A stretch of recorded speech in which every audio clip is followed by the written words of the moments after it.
So wrapping it up, going forward, a couple of things to keep in mind, three of them actually. One is the importance of the scholarship support for the students. The economy is going to continue to try us, and the more we can support these students with financial aid, the better able we are going to be to bring any well-prepared, gifted student to WPI. And our former trustee and alumnus Bob Foisey has really set the example by the new Foisey Scholarship Program, in which Bob is very generously funding a new scholarship program, and his marching orders are simply go out there and find the students of high need and high ability, the kids who otherwise wouldn't be able to come to WPI because of the financial barrier, but who bring great intellectual gifts. The first class of Foisey Scholars was welcomed last month. They are a terrific bunch of young people. Dexter and his team are in the process of making a video about them that I think you will find fascinating. So we have a good clarion example there of how to continue to support this fine institution by supporting our students, as many of you are doing. Secondly is campus development. It's not only the quality of the academic programs and the faculty that attract students to WPI. It's not only the other attractive, smart students that attract them. It's the quality of this beautiful campus. This campus still has certain needs. Primarily, we are focusing at present on the area of recreation and sports and fitness. This is a glaring need, as our students point out to us on a daily basis. When Alumni Gym was constructed, the undergraduate enrollment at WPI was less than 20% of what it is now. That was in 1911. When Harrington was constructed, WPI had not yet admitted women students. We haven't built a locker room on this campus since women students have been admitted to WPI. Think about that. There's a certain need there to have more appropriate facilities. But more importantly, this is the type of young person for whom physical activity and fitness and the ability to compete on the playing fields is a very important part of day-to-day life, and it's an important part of their development, and it is a wonderful way to ensure the continuing ability of WPI to attract students of the highest quality and make sure they have a fully rewarding experience there. So I want to recognize at this point J.Mo Carr and Marianne Wood right in front of me. Would you stand up? And the reason I'm picking on them is J.Mo has agreed to co-chair the campaign for the Recreation Center together with Marianne, and they are doing a marvelous job bringing us together, including an event at Gillette Stadium on November 18th that many of us will be attending and celebrating the quality of athletics brings to our life. So J.Mo and Marianne, thank you for your help.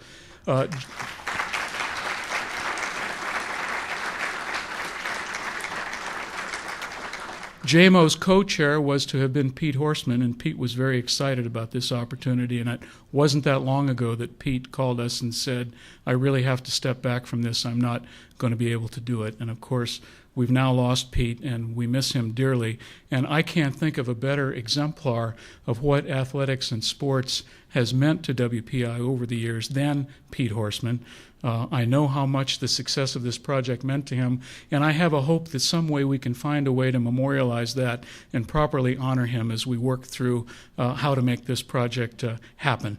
But it's a very important part of WPI's history, and I'm sure it will be a very important part of the celebration when that facility is finally completed.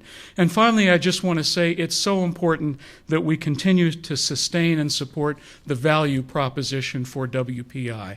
Yes, this is an expensive kind of education, but it is an education that repays so much to the undergraduates and the graduate students who study here, not only in the good jobs they get, but in the quality of life they lead, having been well prepared by these fabulous mentors that we have in this faculty and the wonderful opportunity to come together with the other amazing students that populate this campus. It really is a very special place. Kathy and I are honored to be among your number, and it's a great pleasure for me to be able to thank you all for all that you are doing for WPI. So thank you again. The last thing I have the pleasure of doing is bringing up the president of our Undergraduate Student Association to cap the evening with her comments. So I'd like to call on Ashleigh Smeal, class of 10, the president, as I said, of the SGA. Ashleigh is a double major in actuarial mathematics and management engineering. During her freshman year, she was recognized as a Charles O. Thompson Scholar. For those of you who forget your history of WPI, Charles O. Thompson was the first president of WPI, who was recruited away by Rose-Hulman Institute, by the way, to become their founding president. So it's an interesting story, but it's a wonderful way to honor very strong students in their first year here. And as John and I say to them at the little recognition ceremony, it's important to point out the really strong scholars in the class, not just at graduation, but early enough that it provides motivation for them to reach even higher. Ashleigh certainly is one of those. On top of keeping up with a challenging academic workload, Ashleigh is one of our best-known student leaders. Among her many activities, she's involved with the Student Alumni Society, Phi Sigma Sigma, and the Student Support Network. She's also a member of the Actuarial Club and has been paired with trustee Phil Ryan, class of 65, as you know, as her mentor in the Trustee Mentor Program. Last year, Ashleigh served as secretary of the Student Government Association. In this position, she worked on many projects, such as the creation and implementation of the Dean's List. She's been an actuarial intern at Travelers Insurance Company in Hartford and also at Hewitt Associates in Waltham this past summer, who tried to hire her, by the way, but I understand she's holding out for a better offer, and I admire her for that. This past year, she completed her IQP in Melbourne, Australia. Her project focused on assessing the fire safety issues related to international student housing throughout Australia. Typical of so many women at WPI, she does it all. Ashleigh, would you come for your remarks, please?